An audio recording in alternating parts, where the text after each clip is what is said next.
빅데이터 부동산 플랫폼 리치고를 운영하고 있는 데이터는 답을 알고 있다라는 의미의 데이터 노우즈의 김기원입니다. 반갑습니다. 반갑습니다. 네. 대표님, 제가 네. 대표님 칼럼을 사실 개인적으로 네. 한 19년, 20년 정도쯤에 네. 사실 개인적으로 읽은 적이 있어요. 아, 네. 그때는 다들 전문가들이 무조건 폭등이다. 네. 앞으로 뭐 공급, 뭐 별의별 이제 이유로 다 폭등을 점칠 때 대표님만은 네. 지금 이 역대적인 PIR이나 이런 지수들을 봤을 때 데이터로 봤을 때 네. 감이 아니라 네. 이거는 너무 비싼 가격이다. 당장은 아니더라도 네.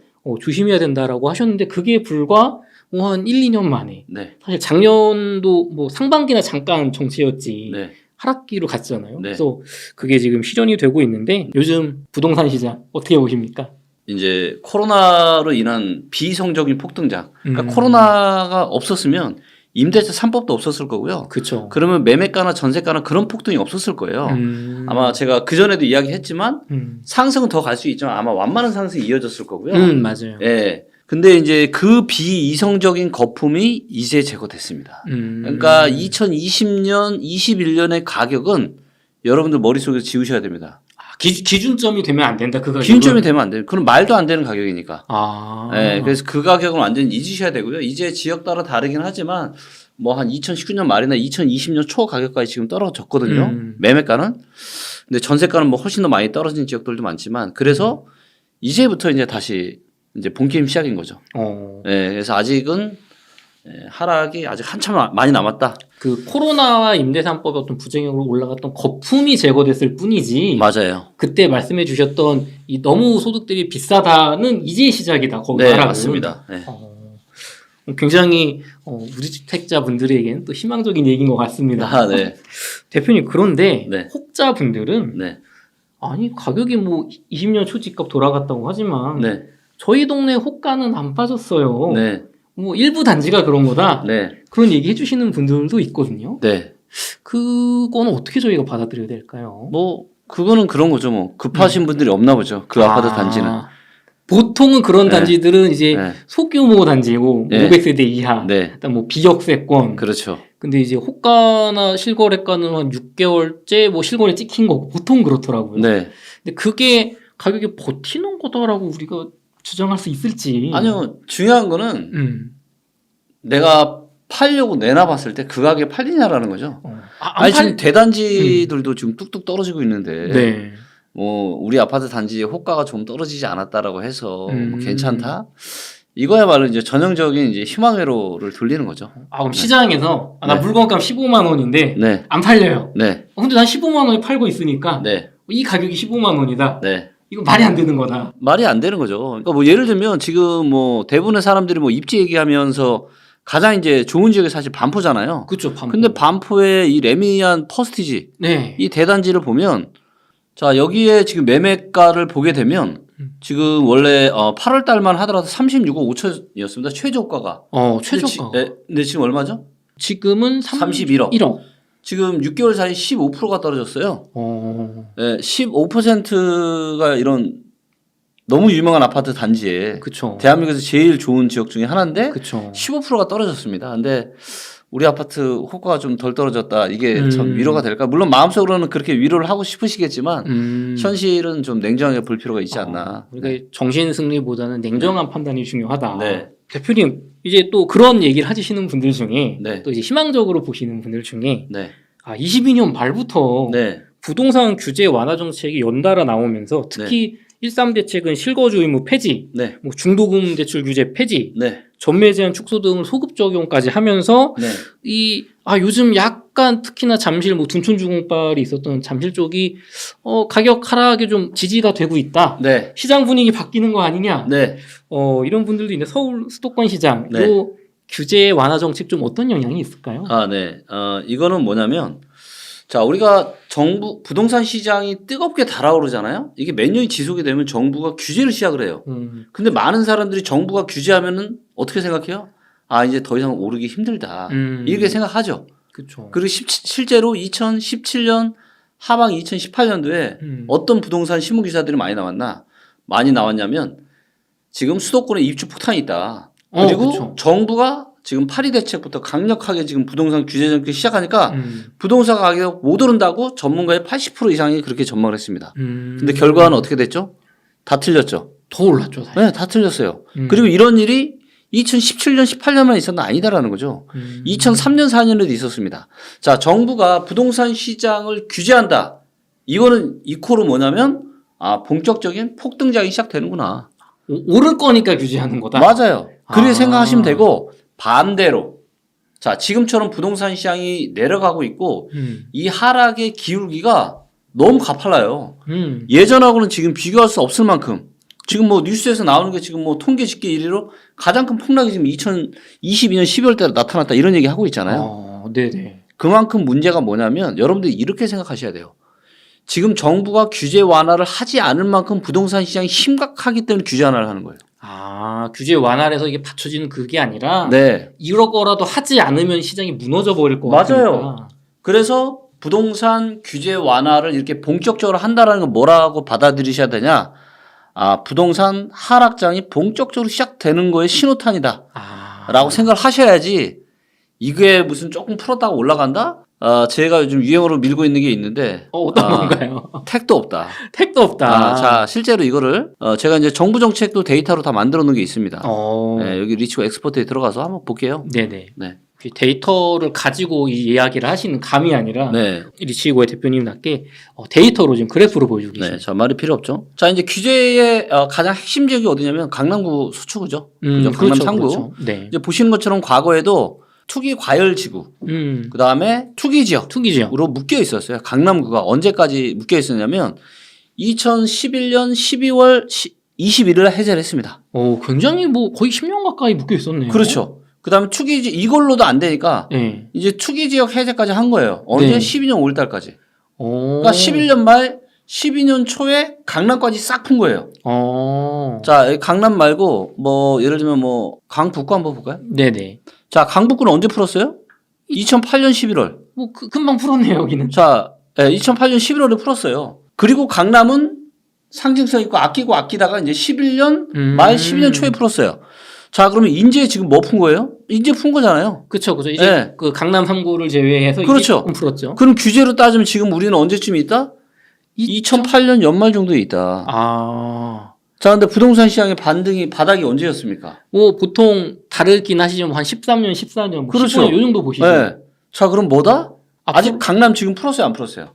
풀지도 않았죠. 안 풀었잖아요. 강남 다 풀고 나서도 좀 더 하락이 이어졌단 말이에요. 그렇죠. 근데 지금 벌써 바닥을 논한다? 자, 보세요. 자, 이때 이거 풀었죠? 네네. 요게 이제 강북의 아파트 가격입니다. 네, 좀 떨어졌다 올랐다가 좀 계속 내리죠, 이렇게. 그렇죠. 약간 회복하는 듯 하지만 다시 내리죠. 그렇죠. 자, 그리고 금융위기 때는 자, 2008년 연말 이후에 2009년에 금리를 2008년부터 내렸어요, 안 내렸어요? 그때부터 이제 위기니까 내리고. 금리 엄청 내렸잖아요. 네네. 금리 데이터를 한번 볼게요. 자, 보시면 금리를 언제부터 내렸냐면 2008년 8월 달부터 금리를 내렸습니다. 쫙쫙쫙쫙 내렸죠. 뭐 엄청나게 지금 올리듯이 내리고 있네요. 그렇죠. 금리를 쫙 내렸습니다. 네. 그렇죠? 정부 규제도 풀고 금리도 확 내렸어. 네. 그래서 부동산 가격이 어떻게 됐죠? 부동산 가격이 살짝 올랐죠. 살짝 뭐 그러니까 기억하시겠지만 2009년에 주식이 꽤 많이 올랐습니다. 네네. 왜냐하면 금리를 풀고 다시 유동성을 푸니까. 그렇죠. 기준금리 지금 거의 막 3% 넘게 내렸어요. 그렇죠. 그래서 부동산도 다시 좋아졌어요. 네, 저도 기억이 납니다. 그때 부동산 전문가들이 뭐라 그랬을까요? 야, 이거 봐라. 금융위기 잠깐 힘들었지만 다시 또 부동산 간다. 지금 기준금리 낮추고 지금 유동성 풀고 주식 폭등하고 한국 경제도 좋아진다. 어때요? 그럴듯해요? 안 그럴듯해요? 그렇죠. 어차피 우리나라 경제 위기가 아니다. 네, 너무 그럴듯하잖아요. 규제도 지금 다 풀고 있고. 그렇죠. 그렇죠? 네. 근데 잠깐 오르다가 어떻게 됐어요? 다시 쫙 빠졌잖아요. 2013, 14년까지 장기 하락이 왔죠. 그렇죠. 근데 지금은 규제만 풀었어. 금리 내렸어요? 오르고 있죠, 지금. 오르고 있죠. 네. 지금 경제 좋아요? 아니잖아요. 힘들어서 지금 침체에 대비해야 되는. 그렇죠. 아니 도대체 비교를 해봐도 2008년 말 2009년이랑 비교를 해봐도 그때보다 훨씬 더 안 좋은 상황이에요. 설사 그렇게 해도 잠깐 단기 반등 올 수 있겠지만 중요한 건 뭐예요? 우리가 이거 뭐 한 1년 반등 먹으려고 부동산 투자하는 거 아니잖아요. 그렇죠. 그거는 또 알아맞추기도 힘든 거고 큰 대세를 봐야 됩니다. 근데 지금은 금리도 이렇게 높고 그쵸. 이런 상황하에서 대세 상승을 다시 꿈꾼다? 제가 보기엔 부동산 공부 다시 하셔야 될 것 같아요. 그분들은. 제가 대표님의 지금 설명을 들으니까 네. 제가 입속에서 나왔던 질문 하나가 들어갔어요. 들어갔어요? 사실은 저는 요즘 네. 대출금리 뭐 네. 5% 간다고 하다가 4%대로 내려왔어요. 네. 이게 대출금리가 이제 오히려 좀 낮아지고 있는 추세니까 네. 규제도 좀 풀려가는 거고 금리 조금 내려갔으니까 이런 질문 드리려고 했는데 네. 기준금리를 3%를 내리고 네. 모든 규제를 철폐해도 네. 몇 년 동안 하락했던 데이터가 있는데 그때보단 지금 어쨌든 상황이 나쁜 거잖아요. 더 안 좋죠.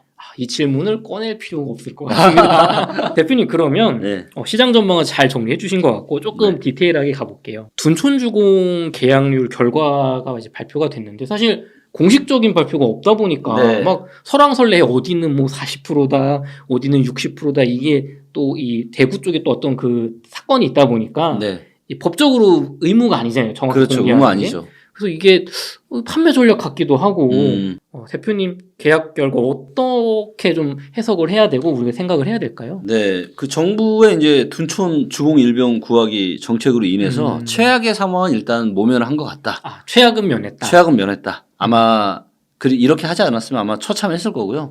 그리고 그로 인한 둔촌 주공마저 저 정도가 된다라면은 아마 시장은 훨씬 더 얼어붙었을 거예요. 그나마 이제 그 60 몇 %든 한 70% 됐건 네. 어찌 됐건 이제 또 무순위도 남아 있잖아요. 그렇죠. 네, 그렇기 때문에 조금은 더 올라가겠죠. 네, 그렇다라면 어찌 됐건 최악의 상황은 일단은 면했다라고 저는 보여지고 있고 이런 부분들은 저는 정부에서 굉장히 잘했다라고 생각합니다.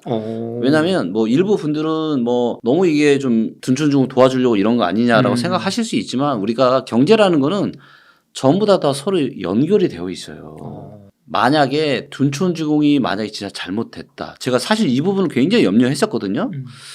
근데 만약에 잘못했으면 어떻게 됐을까요? 그러면은 둔촌주공보다 못한 입지 그렇죠. 단지들은 정말 그러니까 레고랜드 때문에 지금 어떻게 보면 일파만파로 퍼져가지고 그쵸. 굉장히 여러 가지 문제가 좀 심각해졌었는데 이것들이 어느 정도 이제 누그러진 상황이잖아요. 그렇죠. 근데 만약 둔촌주공이 잘못됐다면 둔촌주공발 뭔가 또 문제가 또 일파만파 변졌을 것이고 그로 인해서 대한민국의 경제에 상당히 안 좋은 영향을 미칠 수 있었기 때문에 이런 부분들은 정부가 발빠르게 저는 잘 했다라고 생각합니다. 네. 너무 이제 부동산의 가격 측면뿐만 아니라 경제적 전체를 봤을 때는 좀 불가피한 면이 있었다. 네, 맞습니다.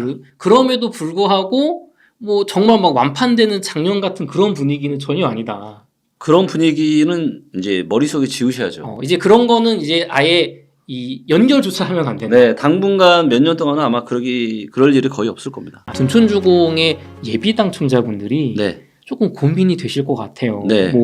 2구나 3구 타입, 예를 들면 3구 타입이 분양가가 7억 1천 이 정도였던 걸로 기억하고 네. 4구 타입이 한 8억 7천 정도 됐던 것 같아요. 네. 그럼 금액대가 사실 평형이 작은 건데 네. 사실 금액대가 높지 않습니까? 네. 요즘 같은 하락장에 좀 가족들이 좀 들어가기엔 좁고 네. 워낙 요 분위기에 휩쓸려서 넣으신 분들도 많을 텐데 그런 분들 입장에서는 둔촌주공 그래도 청약 기회가 왔을 때 가는 게 좋을지 네. 아니면 대표님 말씀대로 조금 시장 상황을 보면서 네. 좀 다른 지역에 좀 넓은 집, 가족이 네. 살 수 있는 집을 보는 게 좋을지 네. 좀 의견 부탁드리겠습니다. 일단 부동산에 대한 의사결정은 인생에서 가장 비싼 구매 의사결정이잖아요. 그렇죠. 우리가 사실 일반적인 가정이 자녀가 있는 가정이라고 치면은 1년에 얼마나 모을 수 있어요? 1년에 2천만 원, 3천만 원 모을 수 있을까요? 거의 1,000만 원 이상 저축하는 분은 맞벌이가 정도 쉽지 않죠, 사실. 쉽지 않죠. 예. 근데 2천만 원 모았다고 치고 그러면 10년을 모아 2억이거든요. 그렇죠. 그만큼 2억이라는 돈이 절대로 작은 돈이 아니에요. 자, 그런데 부동산에 대한 의사결정 하나로 2억, 3억 까먹거나 2억, 3억 버는 건 뭐예요? 너무 쉽죠? 그렇죠. 너무 쉬워요. 네, 그 정도는. 맞아요. 자, 그러면 일단 둔촌주공이 본질적인 가치 대비해서 얼마나 지금 싼지 비싼지를 우리가 좀 알아야 되는데, 먼저 강동구의 이제 소득 대비한 이 주택 가격이 어느 정도 수준인지를 한번 먼저 좀 보도록 하겠습니다. 소득 대비로 먼저 네. 분양가 자체를 좀 검증해 봐야 된다. 그렇죠. 지금 보시면 과거에 2007년 5월 달에 이제 과거의 고평가 정도였었고 이때가 한 17.8, 18이 조금 안 됐죠. 네네. 그리고 저점이 언제였냐면 2014년 12월 달 12 정도. 12. 네네. 네, 12. 11도 있었네요. 네. 자, 그리고 가장 고평가 됐을 때가 이제 21년 6월 달인데 요때가 28. 야, 그러면은 이건 뭐 전고점 수준하고 비교도 안 될 정도로 정말 미친 폭등이었네요. 그렇죠. 자, 그럼 지금 보면 어때요? 23.7. 낮아졌다고는 하지만. 자, 많이 낮아졌죠? 네. 그러니까 싸 보여요, 안 싸 보여요? 30-40% 빠졌다. 그렇죠. 완전 고점 대비해서는 싸 보이죠? 그렇죠. 근데 역사적으로 봤을 때는 어때요? 역사전 평균과 저점으로 봤을 때는 어때요? 역사적으로 비싼 구간에 있네요. 여전히. 자, 그러면 네. 얘가 지금 23.7인데 네. 저점이 11.6이거든요? 네네. 그러면 얼마 떨어져야 돼요? 지금 가격에서 뭐 반토막에 나야. 네. 반토막이 나야 2014년에 저점이랑 비슷해지는 겁니다. 아. 물론 소득이 올라오겠죠. 소득이 좀 조금씩은 올라올 거니까 절반까지는 아니지만 뭐 한 30% 40%는 떨어져야 그 정도는 떨어져야 되겠구나라고 우리가 생각해 볼 수 있겠죠. 그렇죠. 자, 그러면 요 정도의 전제 조건을 가지고 우리가 한번 좀 더 디테일하게 들어가 보도록 하겠습니다. 네네. 자, 이제 많이 비교를 하는 게 여기 헬리오시티죠. 네네. 네, 헬리오시티인데 헬리오시티가 지금 최저 호가가 지금 16억 5천까지 떨어졌습니다. 원래 이제 12월 26일에는 15억 5천까지 내려왔다가 네네. 지금 잠깐 호가가 조금 올라갔어요. 한 1억 정도 올라갔습니다. 네, 요게 그 네. 혹자분들이 말씀하시는 그러니까 네. 요새 상승 반전 나왔다. 규제 완화. 버티고 있다. 참 아니 부동산이 주식도 아니고 참 진짜 어이가 없습니다. 아니 이거 지금 이거 조금 오른 거 가지고 이런 사소한 거에 흔들리시면 안 돼요. 가장 중요한 건 큰 맥락. 아까 소득 대비 저평가 인덱스 봤을 때 어때요? 여전히 비싸죠. 그쵸. 여전히 비쌉니다. 자, 그리고 2019년 4월 달 가격이 15억이에요. 네네. 15억. 근데 이제 지금 16억 5천이잖아요. 네. 자, 저는 기본적으로 서울의 아파트 가격이 언제 가격으로 떨어져야 되냐? 네. 2017년, 18년 가격까지 떨어져야 된다고 봐요. 17년, 18년 가격이 돼야? 네, 그 정도는 돼야 메리트가 있는 거죠. 그럼 그게 저점 수준이라는 거보다는 그냥 그 정도가 적정하다? 그래도 그 정도면은 저는 무릎 밑이라고 봅니다. 그럼 무릎 밑에 매력적인 수준이 된다. 굉장히 매력적인 수준이죠. 자, 그러면 그렇게 치면 얘가 이제 19년 초반 가격도 지금 15억이에요. 매력적이진 않지만 뭐 매력적이진 않죠. 그러니까 네. 예를 들면 잠실 쪽으로 한번 가볼게요. 네네. 리센치로 한번 가볼게요. 2017, 18년도 가격이면은 14, 15, 16 정도 돼요. 네네. 자, 뭐 2017년 초반으로 가면 12억대도 있고요. 12억. 굉장히 내려가네. 초반으로 갈수록. 굉장히 내려가죠. 네네. 네, 그래서 아마 요 기준으로 보면 리센치 기준으로 보면 한 14억, 15억 정도 선이 저는 적정하지 않을까. 지금 얼마 정도냐면 네. 지금 18억이거든요. 네네. 그러니까 지금으로부터도 한 3억, 4억 정도는 더 떨어져야 메리트가 있다. 이것도 요즘 리센트에서 뭐 이거 실거래가 21억 찍었다. 네. 이거 뭐 저층이고 뭐 네. 이렇게 말씀하시는데 그러면 네. 어떤 중층 로얄이라든가 네. 그런 것들도 적어도 네. 말씀하신 네. 17, 18 가격이 돼야 된다는 네. 거잖아요. 네. 자, 그리고 이제 보시면 이게 이제 회색이 매물인데 매물이 어때요? 계속 늘고 있죠. 매물이 계속 느는 추세. 늘고 있다니까요. 네, 지금 뭐 잠깐 이거는 아무 의미 없다. 오히려 이럴 때 좀 저희 힘드신 분은 매도를 하시는 게 저는 좋을 것 같고요. 자, 그렇다면 이제 리센츠도 지금 14, 15까지 떨어져야 돼요, 지금. 네네. 14, 15까지. 네. 둔촌중에 여기 있는 거거든요. 네네. 자, 얘가 지금 12억 6천, 13억 정도 지금 되는 거거든요. 네, 국평이. 그렇죠. 분양가가 13억 정도 말씀하신 정도 되는데 그렇죠. 서울 또 뭐 확장하고 옵션 넣고 네, 하면 뭐 맞아요. 13억 5천. 네, 그렇죠. 그 정도는 가는 거죠. 그렇죠. 그러면 과연 이게 가격적인 메리트가 있을 거냐. 지금 부동산 시장이 어디까지 떨어질지는 우리가 앞으로 바뀌는 데이터들을 좀 봐야 되겠지만 우리가 2020년과 21년의 가격 머릿속에서 완전 지우셔야 돼요. 이거는 말도 안 되는 가격이다.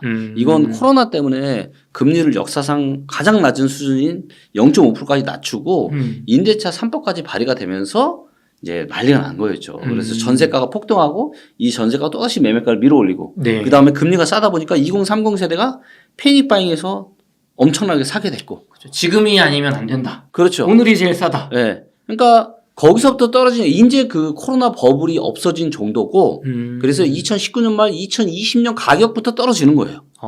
네, 그게 지금 맞는 거죠. 근데 많은 분들은 지금 이게 코로나 버블을 정상적인 거라고 생각하고 여기서 많이 좀 떨어졌으니까 메리트 있는 거 아니야 이렇게 생각한단 말이에요 지금. 그러면 둔촌주공이 물론 분양가가 그 고점 대비로 본다면 네. 저렴한 분양가로 보일 수 있지만 네. 그걸 제외하고 봤을 때는 좀 고민을 진지하게 해보셨으면 좋겠다. 네, 고민을 해보셔야죠. 더군다나 지금 뭐 금리가 멈춘다는 얘기도 있지만 그거 어떻게 될지 아무도 모르거든요. 뭐 23년까지 금리 안 올린다 그랬어요? 파월 의장 예전에. 그리고 이제 고금리 시대가 지금은 앞으로 유지가 될 수밖에 없는 그런 어떻게 보면 지정학적 환경이 지금 갈등의 시대잖아요, 지금은. 네네. 전 세계가 뭔가 효율적으로 화해를 하면서 뭐 원자재가 어디가 싸고 인건비가 어디가 싸니까 싼 것들을 조립을 해서 수출하고 이런 것들이 더 이상 안 먹히는 거죠. 그렇죠. 지금 블록 경제화 되고 있죠. 그렇죠. 그러다 보니까 서로 갈등하는 시대다 보니까 당연히 물가가 내려가기가 쉽지 않은 그런 경제적 여건 속에 우리가 살고 있기 때문에 다들 좀 고민을 하셔야 될 거고 그다음에 내 집 마련도 결국은 투자거든요. 투자예요. 아니 투자도 내 인생에서 가장 큰 투자잖아요. 그리고 이 의사결정을 지금 2020년, 21년에 고점에서 자칫 잘못하신 분들은 지금 상당한 지금 고통의 시기를 또 겪고 있잖아요. 좀 여러분들이 좀 정말 신중하게 좀 고민을 하셨으면 좋겠고 지금 같은 고금리 시대라면 예를 들면 이런 거죠. 자, 은행 금리가 지금 뭐 좀 살짝 내려오긴 했지만 그래도 뭐 4%라고 치면 네. 예금 금리가 자, 그러면 주택 가격이 매년 몇 프로씩 상승을 해야 본전이죠? 5, 6%는 올라줘야. 거기다 대출이자까지 하면 한 7% 정도 나와야. 그렇죠. 그렇죠. 예금 금리 이거 리스크도 있잖아요. 사실. 그러니까요. 주택 같은 경우. 그럼요. 가격 하락에 대한 리스크. 그렇죠. 그러면 이게 이런 거예요. 아파트 가격이 한 6, 7%는 매년 올라줘야 그냥 본전이에요. 그냥 가격이 똑같아도 손해다. 그렇죠. 근데 지금은 내려가는 시대이기 때문에 정말 좀 신중하게 그런 의사결정을 잘 하시면 좋을 것 같아요. 정부에서는 부동산 시장의 하락 속도가 대표님 말씀해 주신 것처럼 너무 가파르다고 생각하는 것 같습니다. 네. 특례 보금자리론 같이 어떤 DSR 측면에서 네. 우대를 주는 또 네. 뭐 40년, 50년 네. 이런 대출 상품을 공급할 예정인데요. 네. 과거에 네. 빚내서 집 사라라는 정책이 연상된다는 분들도 네. 계십니다. 네. 규제 완화 대출 지원 정책 등으로 내려가는 집값 하락폭을 네. 반전시키진 못하더라도 좀 네. 어느 정도 좀 줄일 수 있을까요? 별로 그럴 수 없을 것 같습니다. 역시 소용이 없다. 네, 소용없다. 네. 왜냐하면 네. 만약 그렇게 되면 이제 거래량이 어떻게 돼야 될까요? 거래가 좀 지금보다 늘어야 되지 않을까요? 그렇죠. 거래가 많이 늘어야 되는데 거래량을 한번 볼까요? 네. 뭐 예를 들면 서울 한번 보시면 요 막대 그래프가 거래량이거든요. 이 선이 아닌가요? 그래. 선은 매물이에요. 팔려고 하는 매물. 그러면 매물. 지금 거래량이 뭐 거의 바닥에서 보이지 않을 정도인데요. 1월 달에 지금 132건. 11월 달에 500건이 좀 안 되고요. 10월 달에 500건이 안 돼요. 근데 이게 얼마나 최악이냐면 네. 이렇게 보시니까 어때요? 자, 이렇게 지금 바닥을 기었던 적이 있었어요, 없었어요? 지금 역대 거래가. 최저 수준. 역대 최저라니까요. 이때 금융위기 때 잠깐 이제 한 몇 개월 잠깐 작았는데 네. 지금 이런 기간이 지금 1년째 지금 지속이 되고 있는 겁니다. 금융위기보다 수준의 매물 감소가 지금 1년 넘게 되고 있다. 아니, 매물 감소가 아니라 네. 매매의 거래 감소가. 거래 감소가. 자, 이 이야기는 무슨 얘기예요? 지금 매물이 없어서 지금 거래량이 없는 건가요? 누가 없는 거죠? 사줄 맞아요. 사람이 없다. 살 사람이 없기 때문에 거래량이 이렇게 없는 겁니다. 근데 지금 금리 조금 특별 보금자리로는 이거 해준다고 시장이 돌아선다? 뭐 그렇게 생각하시는 분들은 사시면 되는 거고요. 근데 제가 보기에는 택도 없습니다. 뭐 이렇게 매물이 있는 상태에서 뭐 사줄 사람이 있어야 이런 게 좀 이걸 이용해서 좀 사볼까 하는 거지. 애초에 살려는 사람이 없으니까 거래량이 이렇게 폭감한 건데. 그렇죠. 시장이 좋아진다라는 건 뭐냐면 네. 거래량이 최소한 정상으로라도 복귀해야 돼요. 근데 지금 완전 정상적인 수준이 아니라 완전히 비정상적인 엄청난 거래 절벽의 시기가 계속 이어지고 있다고요. 그만큼 지금 시장에 이 데이터를 제가 보여드릴게요. 정확하게 이제 수급 데이터를 좀 보셔야 되는데 수급 데이터라는 건 뭐냐면 그 지역의 부동산을 사려고 하는 사람과 팔려고 하는 사람의 숫자를 알 수가 있어요. 그걸 숫자로 알 수 있어요? 네네, 데이터로. 가장 최신 데가 1월 9일 데이터인데 서울 데이터, 전국 기준으로 볼게요. 네네. 저희는 보통 수요 공급이 중요하다 하지만 네. 보통 발로 하거든요. 네. 구체적인 수치 말고 감으로 전국에 몇만 호 이런 거 가지고 얘기를 하는데. 네. 자, 보시면 요 파란색 선 있죠. 네네. 요게 매도자의 숫자라고 보시면 되고요. 네. 요 빨간색 선 있죠. 네. 요게 매수자의 숫자입니다. 지금 매도자 숫자는 계속 늘었는데 매수자 숫자는 매도자 살짝 줄었지만 네. 역사상 최고다. 네. 금융위기 때보다 더 높아요 지금. 맞죠? 네네. 금리 기대도 높고 매수자는 있나요? 거의 없죠. 네네. 그래서 매매 수급이 어때요? 역사상 가장 안 좋은 시기예요. 금리위기 때보다 더 안 좋아. 금리위기 때 사실 분위기 얼마나 살벌했어요. 난리도 아니죠. 주가 폭락 막 반토막에서 깨지고 그쵸. 진짜 분위기 살벌했거든요. 근데 그때보다 지금이 더 안 좋다. 지금은 근데 무슨 위기예요? 아니잖아요. 그쵸. 아직 체감적으로 뭐 엄청난 느낌은 그렇죠. 아니죠. 무슨 위기가 터졌다라고 우리가 이야기하지 않잖아요. 근데 지금 이런 상황이라고요. 근데 진짜 심각한 문제는 뭐냐면 자, 지금 부동산 상승에 대한 기대를 가지고 계신 분들 이거 정말 잘 들으셔야 됩니다. 굉장히 왜냐하면 이 의사결정 하나가 여러분들의 자산을 굉장히 많이 좌지우지할 수 있잖아요. 그쵸. 뭐 1억, 2억이 네. 한두 푼 하는 자, 것도 지금 아니고. 문제는 뭐냐면 이 전세 시장이 더 문제라는 겁니다. 이게 전세 수급 데이터인데 네. 요 파란색 선이 전세의 공급이라고 보시면 되고요. 네네. 요 빨간색 선이 전세의 수요입니다. 근데 수요가 줄어들고 공급이 많이 늘어나죠. 그쵸. 그래서 전세 수급이 지금 역사상 어때요? 가장 안 좋죠. 이것도 역사상 가장 안 좋네요. 전세 수급이 가장 안 좋다. 전세를 내놓으려는 집주인들에 비해서 전세를 들어가시려는 분들이 없다라는 없다. 거죠. 자, 그래서 이 전세 수급이 역사상 최악인데, 자, 전세 한번 생각을 해보시죠. 전세 시장이 좋아지지 않고 매매 시장이 좋아질 수 있을까요? 글쎄요, 쉽지 않을 것 같은데요. 그런 일은 저는 한 번도 본 적이 없어요. 왜냐하면 전세 시장은 투자 목적이 1도 없잖아요. 그쵸. 실거주. 그렇죠. 실제 100% 실제 수요가 그대로 반영됐다는데 반영이 되는 게 전세인데 전세 시장 이렇게 안 좋아. 즉 전세 시장이 계속 약세예요. 그쵸. 자, 전세 시장이 이렇게 약세인데 과연 매매 시장이 도와줄 수 있냐? 뭐 정부가 무슨 규제 풀고 특별 보금자를 해준다고 그거는 완전 그냥 어떻게든 너무 심각한 상황이니까 이거를 좀 어떻게든 최악만은 막아보려고 지금 하는 거지. 이것 때문에 다시 대세가 상승한다. 이거는 말도 안 된다라는 거죠. 정말 너무 심각하니까 이걸 좀 완화시켜 보려는 정책이지. 네. 이걸 뭐 대세 흐름을 바꿀 수 있는 게 아니다. 네. 데이터로 보니까 좀 확실한 것 같습니다. 대표님, 2022년에 사실 작년에 전세 대란으로 집값이 폭등한다는 전망이 있었는데 사실 크게 빗나갔죠. 네. 우리 역전세가 심해지고 있는데 여기 2023년에서 24년 사이에 서초, 강남, 뭐 조금 넓게는 뭐 송파, 강동까지 신규 입주 물량이 상당한데요. 네. 지금도 약세인데 네. 앞으로 전세 시장 어떻게 될까요? 네. 한번 보시죠. 일단 서울의 전세 수급 데이터입니다. 근데 서울도 네. 전세 수급이 어떻죠? 역사상 최악이죠. 네네. 자, 그래서 전세 공급은 많고 수요는 거의 없습니다. 거의 없다. 자, 그래서 전세가 지금 엄청나게 빠지고 있는 겁니다. 뭐 강남 쪽 같은 경우는 매매가는 막 20억인데 전세가는 막 8억인 적도 있더라고요. 네, 맞아요. 그리고 지금 실제 아파트 단지를 주요 단지를 들어가 보면 네. 전세가 하락이 정말로 심각합니다. 지금. 예를 들면 아리팍이라고 우리가 보통 부르죠. 네네. 너무 좋은 아파트잖아요. 네네.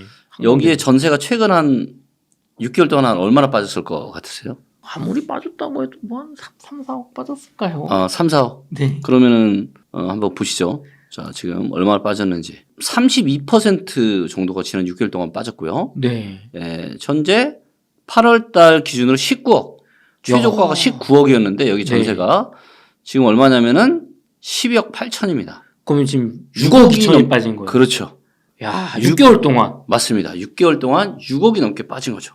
전세가 하락이 매매가 하락보다 지금 훨씬 더 상당히 심각한 국면에 있고요. 근데 전세가는 거의 저는 많이 빠진 것 같아요. 자, 일단 보시면 지금 최저가가 13억이 좀 안 되잖아요. 네, 그렇죠. 자, 그럼 이 가격은 언제적 가격이냐면 한 2019년 초반. 네, 초반. 그 다음에 또 13억이면 2017년. 네, 그러니까 2017년 한 3, 4, 5월 달이 한 중순 정도가 한 13억 정도 됐거든요. 네네. 그러니까 지금 벌써 여기까지 떨어진 거예요, 지금 전세가. 벌써 4년 전 전세가. 네네. 그래서 전세가 지금 상당히 많이 떨어졌고, 하락폭이 워낙 크다 보니까 전세가 여기서 근데 조금 더 빠지긴 할 거예요. 네, 더 빠지긴 하겠지만, 그렇지만 전세 매매는 지금 한 19년 말이나 20년 초까지밖에 안 빠졌는데 그쵸. 전세는 지금 한 17년, 18년 갈까지 빠진 곳들이 상당히 많거든요. 네. 그래서 많이 떨어지긴 했는데 문제는 뭐냐면 아까 얘기하신 것은 입주 물량 있잖아요. 네네. 일단 서초구를 먼저 좀 볼 거고요. 네. 입주 물량이 지난 10년 동안 봤을 때 올해는 23년 한 3,500세대 정도 네네. 가까이 있고 24년 없고요. 25년 좀 있고 26년 정도가 꽤 많이 있는데 근데 서초구는 좀 괜찮은데 문제는 이제 강남구입니다. 강남구가 보시면 공급이 요게 이제 23년이고요. 네네. 올해가 한 4,700, 5,000세대 좀 안 되고 네. 내년이 7,000세대 정도 됩니다. 그래서 한 12,000세대 가까운 입주 물량이 올해랑 내년에 터져요. 하필 전세가가 지금 약세인 이 그렇죠. 시기에. 맞아요. 그래서 작년 같은 22년 같은 경우는 지금 강남에 입주 물량이 거의 없었잖아요. 거의 없었죠. 근데 전세가가 폭락을 했잖아요. 폭락을 했다. 폭락이죠, 그 정도는. 네, 하락이 아니라 폭락. 근데 지금 입주 물량 12,000세대 정도 남은 거. 네. 그럼 이거 잔금을 어떻게 치를 거냐? 갭으로 막 이렇게 투자하신 분들. 뭐 당연히 있겠죠. 네. 네, 그래서 보통은 또 우리가 잔금 치를 때 전세를 또 놓고 그렇죠. 이제 한 4년 모아서 좀 그렇죠. 들어오겠다. 네, 네. 그래서 지금 서울의 전세 시장이 굉장히 좀 많이 빠지긴 했지만 네. 그럼에도 불구하고 당분간은 조금 더 이런 전세 시장의 약세가 좀 더 지속이 되지 않을까. 그리고 이런 부분들은 한 24년 가을 연말 정도는 돼야 어느 정도 진정 국면이 좀 보이지 않을까 생각합니다. 그러면 이게 전세가가 조금 더 하락이 나올 수 있다고 본다면 네. 매매가도 그거에 따라 내려갈 가능성이 높다고 보는 게 합리적이네요. 네, 맞습니다. 어쨌든 전세는 실제 사용 가치니까요. 그쵸. 그게 떨어진다라면 매매가도 당연히 동반 하락할 가능성이 많겠죠. 조금 시선을 넓혀서 송도, 네. 인천의 송도, 경기도의 이제 일부 지역들, 특히 남부 지역들, 뭐 동탄이라든가, 네. 혹은 뭐 이제 인덕원, 네. 또 우리 영통구 같은 쪽에 하락이 심하고요. 네. 또 대구나 세종 같은 지역도 네. 하락폭이 큰 지역에서 우리 고점 대비 네. 뭐 40% 50% 네. 판토막 났다. 네. 이런 단지들이 있습니다. 특히 네. 뭐 한 10억짜리가 5억 정도가 됐으면 네. 내려갈 만큼 내려간 거 아니냐 네. 하면서 네. 이제 실거주로 네. 매수를 좀 고민하시는 분들도 계신데요. 네. 특히 막 신축 아파트들 이런 것들이 그렇거든요. 네. 그래서 가격 하락폭이 큰 단지 지금 매수해도 될까요? 이거는 지역마다 좀 다를 것 같은데 일단 인천은 좀 안 될 것 같고요. 인천은 보시면 네. 입주 물량이 너무 많아요. 인천은 요게 23년이거든요. 네. 22년도 많았지만 23년도 너무 많죠. 아니 뭐 그래프가 하늘을 이렇게 뚫고 네, 올라갔어요. 하늘 뚫고 올라갔죠. 네. 네, 그다음에 내후년에도 많아요. 여전히 계속 많습니다. 네, 그래서 인천은 입주 물량이 이제 너무 많고 네. 일단은 또 뭐가 있냐면 여러분들은 이제 주택 구매력 지수만 보고 의사결정하도 큰 실수를 안 하실 텐데 네. 이 주택 구매력 지수는 뭐냐면 대출을 껴서 집을 살 수 있는 여력이 어느 정도나 있는지를 보여줘요. 근데 얘가 이렇게 낮다라는 거는 네. 지금 대출 껴서 집 살 수 있는 사람이 없다라는 겁니다. 자, 인천이 제일 안 좋았을 때가 언제냐면 2008년 9월 달 3분기인데 네. 이때가 66.2예요. 네네. 자, 근데 지금 얼마냐면 60.7입니다. 그렇게 큰 차이? 이때보다 더 안 좋죠. 더 안 좋다. 그쵸? 그러니까 역사상 최악이다라는 거죠. 즉 인천에 지금 대출 끌어다가 집을 살 수 있는 여력이 있는 사람이 역사상 가장 낮은 수준이다라는 거예요. 자, 그럼 언제 집을 사야 돼? 얘가 올라올 때 이렇게. 네. 이때가 언제예요? 2014년 3월. 최소한 얘가 100이라도 인천 기준 이거 지역마다 좀 다른데 네. 인천 기준으로는 100이라도 넘어서야 내 집 마련을 좀 생각해 볼 수 있는 거지. 지금 이런 상황 하에서 좀 싸졌다라고 네. 매수하는 거는 저는 여전히 위험하다 지금은. 그리고 2020 제가 눈에 말씀드렸죠. 네. 2020년, 21년 가격 머릿속에서 지우셔라. 보통 인천 같은 지역은 네. 지역 따라 다르겠지만 19년까지는 좀 잠잠하다가 네. 갑자기 20년, 21년에 이렇게 오른 지역들이 많거든요. 원래 그래요. 그러니까 수도권 부동산 시장에서는 네. 끝물의 징조를 뭐로 알 수 있냐? 네. 인천이나 아니면 양주나 경기도 완전 외곽 있죠. 음. 여기까지 상승하면 끝물이에요. 왜 거기가 오르면 끝물인가요, 대표님? 아, 왜냐면 이제 보통 네. 상승이 이제 서울의 강남이나 이제 중심부에서 시작을 해서 네. 이게 계속 산불 번지듯이 번져요. 아, 처음에는 좀 저렴하니까 좋은 지역에 가격 좀 네, 살려고 좋은 하니까. 지역부터 불이 붙어가지고 쫙 불이 번집니다. 네. 그래서 실제로 금융위기 이전에도 네. 이 서울의 강남 고가 아파트는 2007년 초중반에 고점 찍었거든요. 근데 인천은 언제까지 2008년에 인천이 제일 또 뜨거웠어요. 아, 서울은 떨어지기 시작했을 네. 때. 이제 불이 번지는 것처럼 이제 번지는 거죠. 그리고 네. 대부분 인천이 이제 전국에서 가장 뜨거운 시장이 됐다. 그러면 이제 거의 끝물 다 왔구나 이렇게 생각하시면 되는 거죠.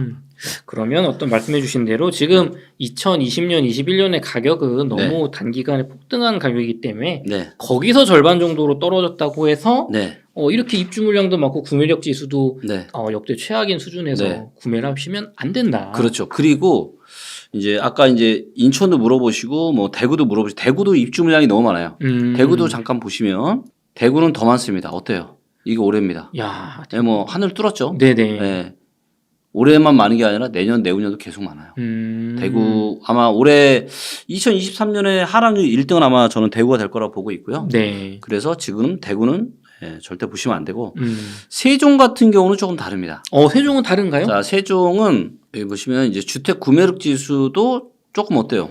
올라왔죠. 네네네. 조금 올라왔습니다. 네. 근데 여전히 아직은 좀 비싸요. 얘도 조금 더 기다리셔야 되고요. 근데 입주 물량이 거의 없어요.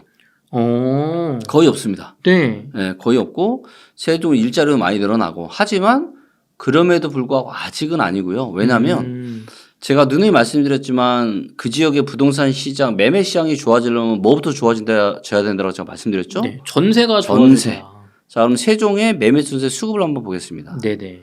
네, 요게 이제 세종의 전세 수급, 여전히 전세 시장이 어때요? 안 좋죠? 네네. 네, 그렇기 때문에 아직은 멀었다. 근데 세종이 지금 매도세는 어때요?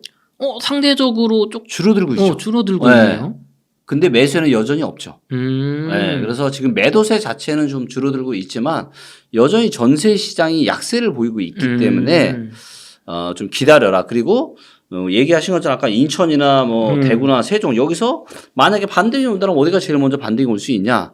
아마도 세종이 제일 먼저 반등이 올 수 있지 않나 저는 그렇게 생각을 하고 있고요. 하지만 그게 지금 당장은 아니고 일단 세종의 전세 수급이 좋아지는 그때 가서야 우리가 상승을 한번 어느 정도 가늠해 볼 수 있지 않을까 생각합니다. 바닥권이라고 좀 아직 단정 짓기에는 전세 상황이 좋지 않기 때문에 네. 세종은 조금 다르게 관심을 가지고 지켜볼 수는 있겠지만 네. 조금 더 기다리셨으면 좋겠다. 네, 네. 대표님 이제 많은 이야기를 해주셨는데요. 네. 무주택자분들이 네. 그런 얘기 많이 하세요. 알겠습니다, 대표님. 근데 네. 몇 년도에 뭐 어떤 신호 보고 내 집 마련하면 좋겠나요? 좀 네. 이렇게 간략하게 하는 그런 네. 신호들을 좀 원하시거든요. 네. 뭐 어떤 게 좀 있을까요? 제일 중요한 신호는 네. 저희가 만든 투자 점수라고 하는 게 있습니다. 이 투자 점수. 투자 점수는 뭐냐면 그 지역의 부동산에 영향을 미치는 다양한 데이터들을 인공지능 믹서기에다 갈아 넣어서 하나의 점수로 만든 거예요. 아까 보여주셨던 뭐 거래량, 뭐 전세지 이런 걸 다 합쳐서. 네. 그래서 이 투자 점수가 70점 이상으로 올랐었다. 네. 그러면 상당히 긍정적으로 매수를 고민해 보셔도 돼요. 자, 예를 들면 지금 세종은 투자 점수가 바닥 찍고 지금 올라오고 있죠. 그러네요. 몇 점까지 올라서 지금 55.5점. 자, 여기서 좀 더 올라가면 60점 이상 올라가겠죠. 그렇죠. 70점도 올라가겠죠. 네네. 그러면 그때는 매수 아주 적기가 될 수 있다. 그리고 서울 같은 경우도 분석에 들어가서 여기 투자 점수를 보시면 네. 서울은 어때요? 언제가 제일 좋았어요? 뭐 14, 15, 네네. 50 이때가 제일 좋았죠. 네, 거의 가격도 네. 저점일 때가 제일 좋았네요. 근데 지금 어때요? 이제 조금 올라오고 있죠. 조금 올라요, 조금. 네. 그러니까 아직도 44점 정도밖에 안 됩니다. 그러니까 갈 길이 멀었다 지금 서울은. 네. 그래서 요게 시 도별로, 시 군구별로 다 있고, 네. 이거 상당히 정확합니다. 어. 이게 예를 들어서 얼마나 네. 정확한지 제가 잠깐 좀 설명을 드리면, 네. 자 예를 들면 이제 금융위기가 막 터지고 나서 네. 2009년 네네. 초반으로 한번 가보겠습니다. 2009년 2월달 이때 어디 투자하면 돈 벌 수 있는지. 자 이때 누가 제일 좋다라고 얘기하죠? 제주도. 제주도의 투자 점수와 상승임 지수가 엄청 좋죠. 네네. 상승임 지수라는 거는 그 지역이 상승의 흐름에 들어섰을 때 얼마나 또 많이 올라갈 수 있는지를 또 데이터로 측정을 한 거예요. 그다음에 세종, 부산, 광주. 제일 안 좋은 데가 어디예요? 경기, 인천. 여기는 투자하면 안 됐고. 수도권. 네, 제주도가 언제였냐면 제주도로 볼게요. 이게 얼마나 정확하냐면 자, 요게 제주도의 매매가입니다. 네. 요건 전세가고 밑에 거는. 네. 자, 이때 샀으면 어때요? 가격이 딱 바닥이었죠, 완전. 그쵸. 그죠? 네. 제주도는 이때가 바닥이었어요. 수도권 내려갔지만. 네. 자, 그리고 수도권이 바닥을 찍었던 한 14년 중순 정도로 한번 가보면. 네.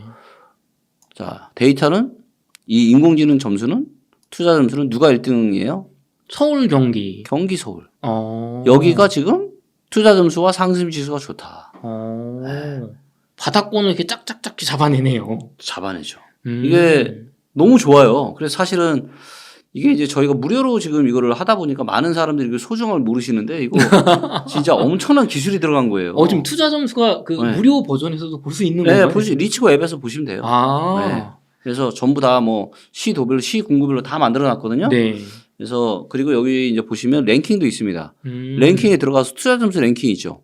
네네. 나오고 시 군구별로 시 군구별로 예를 들어서 인구 뭐 한 10만 이상 네. 인구 중에서 제일 높은 데가 어디냐 이렇게 다 나오죠. 거제시, 뭐 네. 영주시, 영천시 이런데. 그렇죠, 그렇죠. 네. 그러니까 이것만 좀 봐도 상당히 어디가 좀 괜찮고 어디가 별론지를 바로 알 수가 있는 거죠.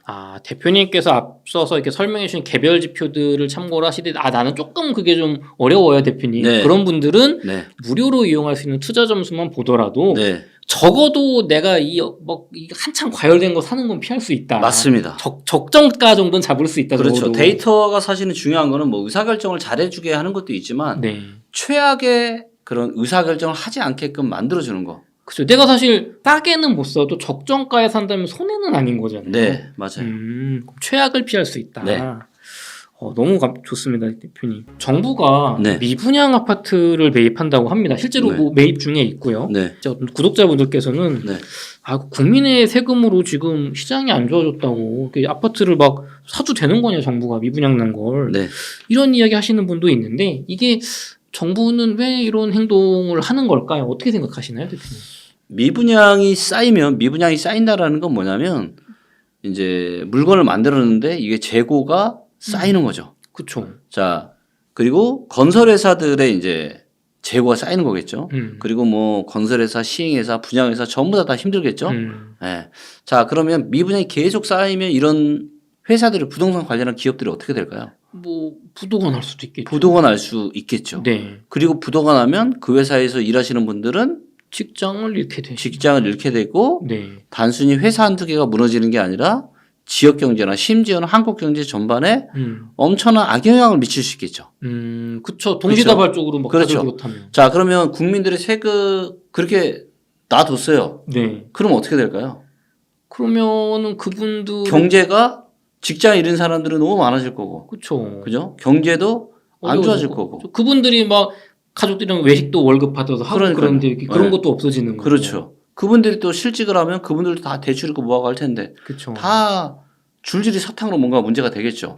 자, 음. 그게 좋을까요?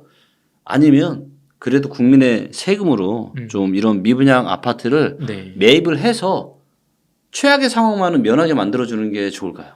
그게 뭐 말씀만 들으면 정말 네. 최악의 상황을 막아서 네. 물론 잘못 판단한 책임은 있겠지만 네. 어느 정도 합리적 가격으로 매입을 한다면 일단 그렇죠. 살려서 그렇죠. 다시 일어날 수 있는 기회를 주는 게 맞아요. 맞다는 생각이 그래서 이거는 이제 정도의 문제예요. 듭니다. 정도의 그런 미분양 난 거를 이거를 얼마에 살 거냐. 또 이 산 걸 가지고 또 뭘 어떻게 할 거냐. 네. 이거의 문제긴 하지만 어느 정도의 이런 정부의 역할은 저는 그렇게 생각해요. 뭐냐면 부동산 시장에서 정부의 역할은 올라갈 때 너무 과도하게 올라가지 않게 좀 브레이크를 시키는 역할, 브레이크를 걸어주고 또 이렇게 하락하는 시기에는 또 너무 떨어지지 않게 뭔가 이렇게 좀 받쳐주는 그런 역할들을 정책적으로 하는 게 저는 정부의 역할이라고 보고 있고요. 그렇다면 일부 얘기처럼 국민의 세금으로 일해도 되는 거냐. 그것만 보면 그래요. 제 생각 아니 이거 본인들이 잘못해서 지금 이렇게 미분양 난 건데 진짜 국민의 세금을 이래도 되냐 이런 생각도 들지만 그럼 만약에 국민의 세금을 만약에 안 했어요. 그랬을 때 또 파장에 대한 그런 영향은 또 이건 또 어떻게 할 거냐고요. 이게 자칫 대한민국을 훨씬 더 위험하게 만들 수도 있기 때문에 정부에서는 이런 정책들을 아마 펼치려고 하는 것 같습니다. 그러면은 말씀해 주신 것처럼 이런 행위를 하는 것 자체는 모두의 피해를 줄일 수 있기 때문에 그건 찬성을 하는데 그러면은 또 이제 또 중요한 게 네. 아니 그렇다고 제 생각에는 뭐 제가 짧은 소견이지만 이 20년, 21년에 우리 가격이 굉장히 비싸졌잖아요. 아파트의 네. 분양가가. 네. 근데 그 분양가로 사는 거는 좀 아니지 않나. 그렇죠. 맞습니다. 분양가로 사는 건 좀 아닌 것 같고요. 아무래도 이제 할인을 좀 당연히 좀 해야죠. 그래서 결국에는 이 고통을 분담해야 되는 겁니다. 그래서 부동산 관련한 기업들도 원래 이익의 마진이 이 정도 마진 확 줄여서 지금 회사가 무너질 판인데 살려주는 거니까. 살려주는 거니까 당연히 이제 할인 많이 해서 또 정부가 그런 것들을 매입을 하고 또 이런 것들을 뭔가 뭐 임대를 한다든가 뭔가 좀 임대주택 공공임대주택이 부족하니까. 네. 그래서 그렇게 좀 하면 되지 않을까. 근데 뭐 아무튼 이게 얼마에 살 거냐에 이게 이제 문제이기 때문에 그런 부분들은 뭐 아마 잘 하시지 않을까 생각합니다. 기준을 잘 세워주셔서 네. 국민분들이 좀 납득할 수 있는 그렇죠. 수준이 됐으면 좋겠습니다. 대표님 1월 미국 소비자 물가지수 CPI 결과가 네. 시장에서 좀 예측하는 거에 부합을 해서 네. 작년 연말만 해도 앞으로 금리 더 오를 거다 했었는데 요즘은 금리 인상은 뭐 1회 네. 많아야 뭐 한 2회 정도 네. 뭐 그리고 하반기부터는 뭐 금리 인하가 나올 수도 있다. 네. 뭐 그런 이야기까지 나오고 있는데요. 네. 앞으로 금리 어떻게 예상하시는지요? 그리고 금리가 떨어진다면 네. 금리가 떨어지면 부동산 집값 하락 네. 멈출 수 있을까요? 네.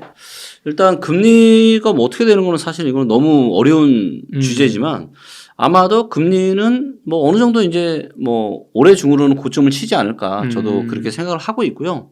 그리고 이제 많은 분들이 금리가 좀 떨어지면 좋아질 거 아니야 이런 생각을 좀 하고 계시는데 주식이든 부동산이든 이것도 제가 명확한 데이터로 한번 보여드리도록 할게요. 저는 금리가 내려가는 게 오히려 훨씬 더 위험한 신호라고 생각을 합니다. 내려가는 게요? 네, 내려가는 게. 우리는 올라갈 때가 문제다라고 생각을 하는데 네. 내려가면 오르지 않을까 기대를 하는데 그러니까 대표님은 올라가는 것도 문제지만 네. 내려가는 게 더 문제다. 내려가는 네. 게 더 문제다. 네. 자, 이제 요 데이터는 뭐냐면 네. 한국의 기준금리와 한국의 코스피를 보여주는 데이터예요. 네네. 자, 이제 많은 분들이 이렇게 이제 금리를 올렸죠. 네. 과거에도 금리를 쭉 올렸고 이때는 금리를 올릴 만큼 경제 상황이 탄탄했기 때문에 금리를 올렸던 거예요.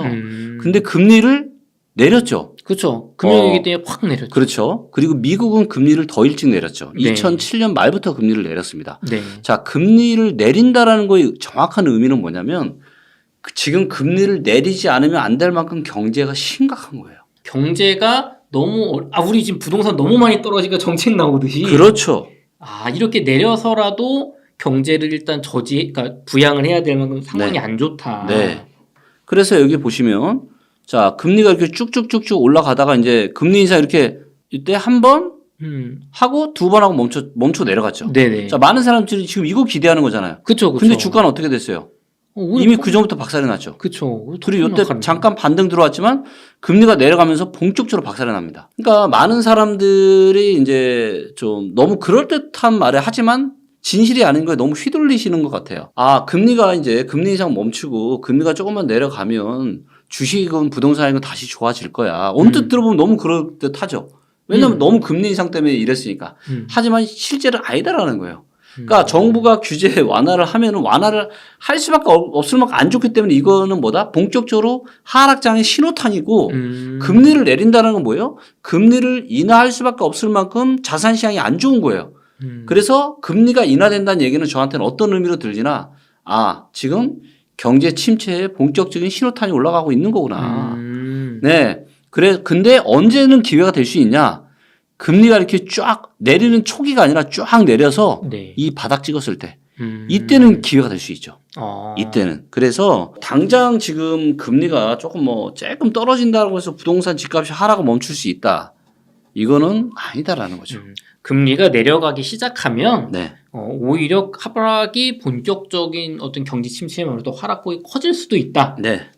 그러니까 이것만 가지고 우리가 어떤 이제 부동산 하락장이 끝났다라고 섣부르게 단언하면 안 된다. 그렇죠. 그리고 이제 대출 금리가 포함이 된 주택 구매력 지수 데이터를 보시면 됩니다. 지역별로 주택 구매력 지수 데이터가 다 달라요. 네네. 근데 주택 구매력 지수가 매력적인 수준에 있을 때 그때 사시면 되는 거거든요. 그렇죠. 가격이 충분히 떨어져서 그렇죠. 내가 이 정도 대출 금리면 네. 싸다가 돼야 되는데 네. 금리가 떨어졌는데 집값은 여전히 비싸. 그렇죠. 그러면 매력적이지가 않은 거죠. 그렇죠. 그래서 이제 금리 조금 내려간다고 좋아진다? 이거는 완전 지금 헛다리지고 계시는 거죠. 네. 대표님 그런 말씀만 들으면 네. 이게 하락이 좀 길어지지 않을까라는 생각이 드는데요. 네.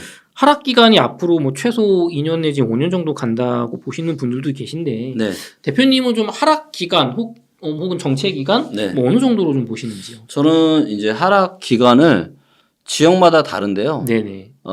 빨리 오는 지역들은 올해 말에도 올 수 있고요, 바닥이. 어. 예, 서울이나 수도권 기준으로는 한 24년 말이나 네. 한 25년 즈음에는 바닥이 오지 않을까 생각을 하는데 네. 이게 이제 왜 제가 이런 말씀을 드리냐면 일단 아파트 이제 실거래가 캔들 차트를 가지고 제가 한번 설명을 좀 드려볼게요. 네네. 자, 이거는 이제 한국에 이제 1000세대 이상짜리, 1000세대 이상짜리 필터만 적용한 거예요, 실거래가. 네네. 그래서 이제 보시면 지금 많이 떨어졌죠? 네네. 평당 한 4,800 거의 5,000까지 갔다가 지금 3,000 한 중반, 네. 예, 중간 정도까지 지금 내려왔는데 저는 이 가격이 한 17, 18년도 네네. 가격까지 저는 떨어진다고 보고 있고요. 한 2,000 초중반까지 지금 이제 3,000 중반이니까 2,000 중반까지 떨어져야 되는 거죠. 거의 그래도 한 30~40%는 더 떨어져요. 그렇죠. 그래서 지금 요거는 완전 머릿속에서 잊어야 되니까 요거 잊어야 되는 거고 이제 4,000대부터 이제 떨어지는 겁니다. 이제 막 떨어지기 시작한 거예요. 상당히 많이 좀 떨어져야 된다고 보고 있고 근데 지금의 하락 속도가 네. 유례를 찾아볼 수 없을 만큼 굉장히 이렇게 보신 것처럼 가파르잖아요. 네네. 가파르기 때문에 여기서 이 각도로 내려간다면 한 내년 말이나 내후년 25년 정도에는 바닥을 우리가 논해볼 수 있지 않을까. 그런데 일부 지역은 또 달라요. 예를 들면 충남을 한번 가보시면 자 충남은 사실은 별로 오른 게 없어요.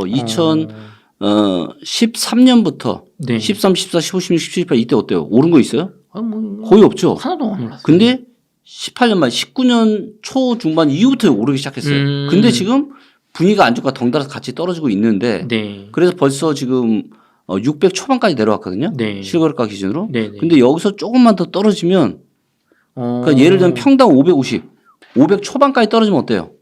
과거에 이제 그러면 안정적이었던 가격. 예, 이 가격은 13, 14, 15, 16, 17, 18년의 가격이랑 똑같아지는 거예요. 여기서 지금 600이니까 550이면 지금 50만 원이니까 네. 한 10%? 그쵸. 예. 근데 아마 분위기가 안 좋으니까 같이 덩달아서 더 떨어질 거예요. 휩쓸려서 또 한 15%, 20%. 그렇죠. 그러면 그때가 뭐다? 좀 저렴하다고. 저는 절호의 매수 찬스라고 봐요. 그리고 또 뭐가 있냐면 지금은 이제 아파트를 짓는 원가가 네. 2013, 14, 15, 16, 17이랑은 완전히 달라요. 그렇죠. 뭐 어쨌든 원가는 지금 많이 인플레이션 때문에 올랐다고 하니까. 그렇죠. 원자재 가격도 많이 올랐고 인건비도 많이 올랐고. 네. 그래서 부동산 관계자분들한테 제가 여쭤봤는데 건축비만 네. 땅값 빼고 네. 건축비만 평당 지방은 500 정도 해요. 수도권은 700에서 800 정도 하고요. 건축비만요? 건축비 원가만. 네. 그거는 이제 우리가 보통 이야기하는 공급 면적 기준으로 이야기한 거고요. 네. 근데 여기서의 데이터는 지금 공급 면적입니다. 그렇기 때문에 하지만 여기에는 땅값이 다 포함되어 있는 거잖아. 네, 그렇죠. 근데 만약에 이 가격이 만약에 500만 원 초반까지 내려온다?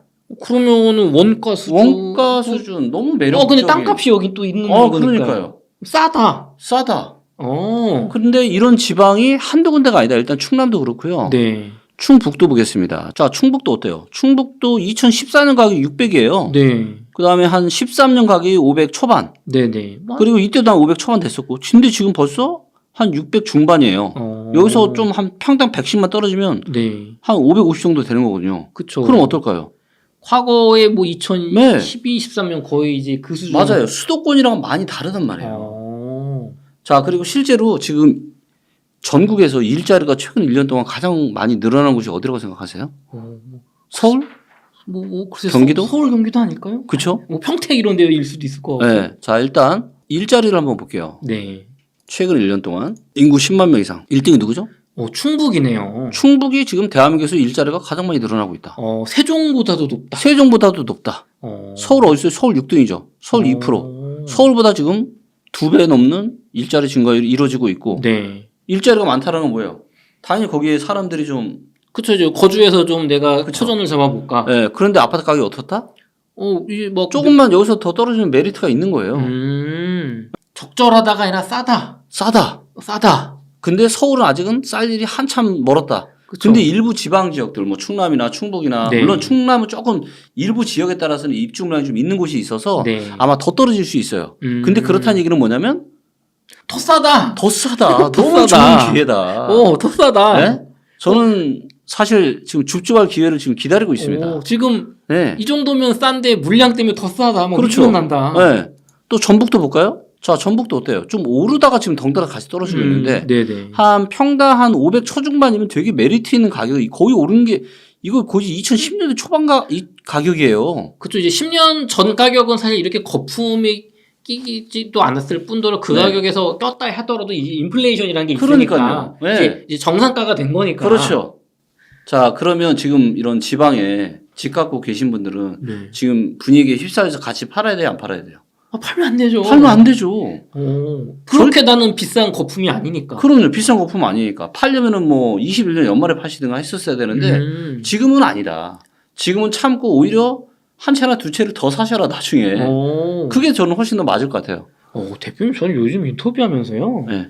요즘 장에서 다주택자분들한테 집을 팔지 말아라. 네. 이런 얘기 처음 듣고요. 아, 그리고 그래요? 무주택자분들한테 뭐 3년 동안 무조건 사지 말라는 얘기는 많이 들어도 네. 아닙니다. 충남, 충북 이런 지역은 네. 이제 그냥 적당하게라 싸다. 네. 얼마 안 남았다. 네. 이런 얘기 좀 처음 들어요, 정말. 왜냐하면 그게 이제 가능한 이유가 뭐냐면 네. 대부분의 이제 부동산 전문가분들은 본인의 경험치와 본인이 아는 지역밖에 모르잖아요. 그죠. 충남에서 뭐 투자 안 해봤으니까. 그렇죠. 근데 저는 데이터가 있잖아요. 데이터는 전국을 다 볼 수 있잖아요. 그쵸, 그쵸. 네. 근데 다 보니까 너무 싼 거야. 아니, 아직은 그렇게 싸다고 할 수는 없지만, 이 상태로 이 상태로만 더 빠지면, 이거 엄청난 기회가 될 수 있겠다. 이게 눈에 보이는 거지. 실제로 차트 봐도 눈에 보이시잖아요. 이게. 그쵸, 그쵸. 네. 이게 감으로 하는 것과 네. 데이터를 가지고 이제 전체를 보시는 거의 차이네요. 완전 차이죠. 그리고 잘 아시겠지만, 부동산은 지역마다 상승과 하락의 사이클이 다 달라요. 다르죠. 네, 달라요. 공급 물량부터가 다른데. 그럼요. 그래서 뭐 많은 분들이 김기원을 이렇게 하락론자나 폭락론자로 알고 계시는 분도 일부 있을 수 있는데 절대 그렇지 않다. 뭐 2018년 초반에 출간된 제 책 보시면 아시겠지만 네. 데이터에 근거해서 제가 올라간다라고 했던 무조건 사야 된다 이런 얘기를 했던 지역들도 제가 서울이나 네. 대전, 전남 이런 데 했었고 많이 오른 지역들이네요. 그럼요. 그리고 아마도 지금 제가 2021년 10월 달에 10년에 한 번 올까 말까한 적극적인 매도 기회다라고 제가 각종 이제 언론에서 제가 방송도 하고 했었는데 네. 근데 아마도 이번 상승장이 또 오게 되면 가장 먼저 콜을 외치는 바이를 외치는 부동산 전문가 중에 한 명이 김기원이 되지 않을까. 그래서 이제 하락론자 김기원의 시대는 끝나고 머지않아 빠른 올해 연말부터 상승론자 김기원을 제가 한번 보여드리겠습니다. 네. 대표님이 이게 카멜레온처럼 이게 색깔이 바뀌면서 네. 데이터에 근거해서 그렇죠. 데이터에 근거해서 네. 이 어떤 입장이 바뀌시는 네. 그럴 수 있을 거. 정말 인상적입니다. 대표님께서 서울 네. 2024년 가을 네. 이후부터 이렇게 말씀해 주셨잖아요. 네. 그러면 아까 네. 아무래도 요즘 좀 주목하는 게 강남의 입주 물량이 예정되어 있는 게 많다 보니까 그렇죠. 강남도 그쯤 타이밍이라고 보시는 건가요? 아니면 평균적으로 좀 그렇게 보시나요? 평균적으로 그 정도 배고 있는데 아마도 이게 되게 여러 가지가 있어요. 뭐냐면 이게 이제 서울의 이 매매가 차트랑 전세가 차트예요. 네. 근데 이제 보시면 정확하게 이제 2013년 8월 달 정도에 바닥을 찍었어요. 네. 그래서 바닥 찍고 이제 서서히 올라가기 시작을 했는데 네.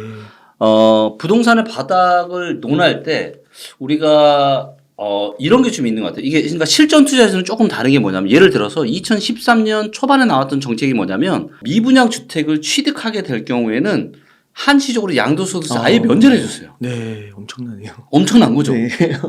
자, 그러면 그때 미분양이 어떻게 되냐? 미분양이 확 줄었습니다. 미분양이 쌓이다 확 줄었는데 또 다시 쌓였어요. 또 다시 쌓이고 또 2013년 또 줄어들었고요. 네. 자, 그럼 2013년 초반에 산 사람들은 이때잖아요. 아직 바닥을 논하기 전이잖아요. 조금 네. 바닥 전이잖아요. 네. 근데 이때 사면 근데 양도소득세 혜택이 있기 때문에 이거는 발바닥에서 사는 거랑 똑같아요, 안 똑같아요? 더 좋을 수도 있는 더 좋을 수도 있는 거예요. 그러니까 이게 이제 뭐 정확하게 이제 통계 데이터로 바닥을 논할 거냐, 아니면 실전 투자로 들어가서 언제 우리가 실제로 언제 사는 게 가장 좋을 거냐. 저는 개인적으로 언제 사는 이건 진짜 너무 꿀팁인데 이게 너무 중요한 네. 정책이거든요. 근데 그럼에도 불구하고 좀 더 부동산 시장 하락이 좀 더 이어질 수 있습니다. 그리고 제가 왜 그 정도 시기를 예상을 하냐면 전세가 되게 중요한데 이 네. 강남 쪽에 한번 전세를 볼게요. 지금 이제 강남 쪽에 물량이 되게 많잖아요. 네. 이게 이제 강남 수초에 다 영향을 미칠 겁니다. 네. 자, 이제 보시면 그나마 이제 20년 이하로 하니까 여기 압구정동 쪽은 뭐 완전 너무 새 아파트가 없고요. 이쪽에 하나 있네요. 자, 일단 강남구청 쪽에 네. 삼성 힐스테이트 얘가 이제 1000세대 이상짜리인데 얘를 이제 전세를 한번 볼게요. 전세 가격이 자 보시면 제가 이제 요 폭등은 요 전세가 폭등은 네. 코로나 법이나 임대차 3법 때문에 나타난 거라 그랬잖아요. 이걸 네. 잊으셔야 돼요. 자 그러면 원래 전세가 10억이 안 됐단 말이에요. 얘가 지금 네. 한 8억, 9억 정도. 어. 한 9억 정도가 적정 시세라고 보여져요. 그렇죠? 네. 한 오랜 기간 거의 9억 정도에서 왔다 갔다 했죠. 네. 이게 적정 시세인데 음. 자 불과 얼마 전까지 이거 실거래가로 한번 볼까요? 자 전세 실거래가가 12월 달에도 얼마에 거래됐죠? 14억. 14억. 네. 그러니까 최근까지도 좀 떨어졌다가 지금 뭐 한 11억, 12억, 뭐 13억 너무 많잖아요. 네. 자 근데 적정 시세가 한 9억. 근데 물가상 감안하면 10억 정도로 하면 네. 역전세 문제가 언제까지 발생한다? 이거 다 역전세 안 날까요? 이거? 전부 다 역전세 나겠죠. 2년 후에요. 그렇죠. 2년 후까지 나겠죠. 그러니까 이때부터 전세가 올라갔잖아요. 네. 2020년 이제 8, 9월 달부터 전세가 쭉쭉 올라가 버린 거예요. 이렇게 여기도 이제 거의 14억까지 갔었는데 이것들이 지금 다 역전세라는 왜? 지금 얼마냐면 지금 최저가가 9억 5천까지 지금 떨어졌어요. 9억 5천까지. 호가가 이미 이렇게 나오는 네, 거예요? 데이터로 다 나와요. 그리고 그렇구나. 보시는 것처럼 최근 불과 12월 말부터 지금 이렇게 호가가 떨어진 거란 말이에요, 지금. 자, 그러면 지금 뭐 13억 7천까지도 계약을 하신 분이 있는데 그럼 얼마 내줘야 돼요? 4억 정도. 4억 내줘야 되죠. 네. 돈이 있을까요? 4억 너무 있으신 크죠. 분들도 많겠지만 없으신 분들도 많겠죠. 네. 그리고 입주 물량까지 있어요. 음. 23년, 24년까지. 음. 그러면 여기에 대한 전세 가격이 쉽게 안정이 될 수 있을까요? 오르기가 어렵겠는데요. 그렇죠. 그리고 전세 시장에 강세가 없으면 매매 시장도 올라가기 힘들다. 여기가 이 정도인데 이 좀 비싼 동네 가잖아요. 더 비싼 동네 반포 가보면 이게 얼마나 심각하냐면 레미안 퍼스티지 한번 가보면 레미안 퍼스티지. 전세가 자 보시면 고가가 거의 20억이었어요. 네. 이게 얼마에서 올라간 거냐면 한 13억에서 20억까지 한 7억이 올라가 버린 거예요. 네. 그리고 이 거래가 불과 뭐 바로 뭐 2020년 거의 연말까지도 한 18억 이 정도 거래가 됐단 말이에요. 네. 근데 지금 최저가가 얼마냐면 12억 6천이에요. 자 그럼 거의 20억 되는 돈에서 12억 6천이니까 한 7억 차이 나는 거잖아요. 2배 내줘야 되네. 아까 거보다 거의. 네. 그러면은 이 돈이 있는 물론 이제 부자분들이 살겠죠. 레미안 퍼스티지에. 근데 그분들이 이걸 다 예? 만기가 오면 2년 뒤에 오면은 세입자들은 뭐라고 하겠어요? 당연히 돈 내놓으라고 할 거고. 예, 이런 부자들이 많아도 이 정도를 다 해줄 수는 없는 거죠. 그렇죠. 그 단지 내에 있는 맞아요. 모든 분들이. 그렇죠, 그렇죠. 그래서 2024 이런 걸 놓고 보면 이 전세가의 거품이 앞으로 24년 연말 정도, 가을 연말 정도까지도 이어진다고 보면 그 정도는 좀 지나야 우리가 뭔가 전세 시장에 좀 안정을 좀 찾아볼 수 있지 않을까 생각을 하고 있고요. 그래서 이제 24년 연말이나 25년 정도는 그때가 무조건 바닥에 온다라는 게 아니라 그 데이터는 계속 바뀌고 어떤 일이 또 생길지 모르잖아요. 네. 그래서 우리는 바뀌는 데이터를 보고 가늠을 하는데 그래도 하는 그 정도는 돼야지 어느 정도 우리가 바닥을 논해볼 수 있는 시점이 되지 않을까라고 생각을 하고 있고 근데 만약에 뭐 아까 제가 얘기했던 것처럼 뭐 미분양 주택이나 이런 거에 대한 양도소득세 한층 비과세 혜택이 나온다. 그거는 더 떨어지더라도 이거는 그렇죠. 그것만으로도 꿀이라는 거죠. 이거. 네. 네. 그러면 그 아까 전세가가 한 10억짜리 그 아까 말씀해 주셨던 그 강남구 아까 삼성 그 힐스테이트. 네. 그러면 그게 원래 코로나 이전에 10억 정도가 정상가라고 하면 그렇죠. 전세의 정상가라고 하면 네. 보통 이제 막 전세가를 얘기할 때 네. 65% 강남은 뭐 60% 이 정도 얘기하잖아요. 네. 그러면은 매가가 예를 들면 한 16억, 17억 나와야 되는데 네. 이게 20억이 만약 넘어 있으면 네. 그 매가도 전세가가 10억에 가는 것만큼 매가도 그 정도까지 떨어져야 된다라고 당연하죠. 아. 왜냐하면 이 전세라는 건 뭐냐면 전세는 투자 목적이 1도 없잖아요. 네. 매매가는 투자나 투기 목적이 들어가 있잖아요. 네. 그렇기 때문에 이 실제 사행 거친 전세 가격이 이렇게 떨어지면 당연히 매매가도 힘을 못 받고 떨어질 가능성이 많아요. 네. 거기에 만약 입주 물량까지 있다 더 떨어지죠. 그리고 또 한 가지 궁금했던 게 아까 그 리센츠를 네. 한 2018년 가격 정도 얘기해 주시면서 17, 18년. 네. 17년, 18년 그럼 14억, 15억이잖아요. 네. 근데 이게 둔촌주공이 잘 생각해 보니까 옵션까지 하면 거의 15억 돈이더라고요. 네. 그럼 이게 입지적으로 봤을 때 리센츠가 우위잖아요. 훨씬 우위죠. 그런데 이게 그럼 분양가 밑으로 빠졌다고 봐야 되는 것 같은데 왜냐면 둔촌은 15억에서 밑으로 가야 네. 리센치가 입지가 좋으니까 이거보다 싸야 되잖아요. 네. 근데 지금 이게 15억에 사면 네. 거의 마피기 느낌으로 원래는 사야 되는 게 아닌가. 네. 저는 둔촌주공이 가격 메리트가 아예 없다라고 볼 수는 없지만 뭐 나중에 입주를 2025년 뭐 한 초중반 정도에 하겠죠? 예. 아마 마피가 날 수도 있지 않을까. 거기가 강남 4구 이렇게 거의 송파에 붙어 있는데도요. 네, 그럴 수 있을 것 같아요, 저는. 그렇구나. 네, 충분히 그럴 수 있는 가능성이 없는 가능성보다는 훨씬 더 저는 많다라고 보여지고 있고. 그렇죠. 그리고 이제 제가 늘 말씀드리지만 부동산에 대한 의사결정은 너무 중요하기 때문에 10년에 한 번 있을까 말까 하는 절호의 기회에 하는 게 맞거든요. 그리고 10년에 한 번씩 기회가 옵니다. 그리고 우리가 30대라고 쳐도 10년에 한 번이면 30대, 40대, 50대, 60대, 70대, 70대까지 해도 5번의 기회가 있잖아요. 그리고 이 5번의 기회만 잘 갈아타면 제가 보기에는 뭐 밥 먹고 사시는데 전혀 문제가 없어요. 네. 네.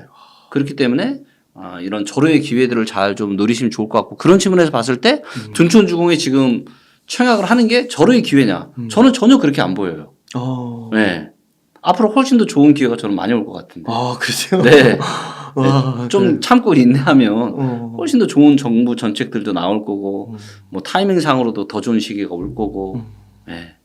근데 그 강남 4구나 네. 강남 4구라는 표현이 좀 그렇긴 한데 이게 인정 안 하시는 분도 있을 수 있고 한데 강남 지역은 마피가 그래도 마피 얘기는 지방 얘기지. 네. 강남은 지방 다르잖아요. 네. 그래서 마피가 안 나올 것 같은데 정말 그럴 가능성이. 이것도 제가 데이터로 명확하게 보여드릴게요. 네.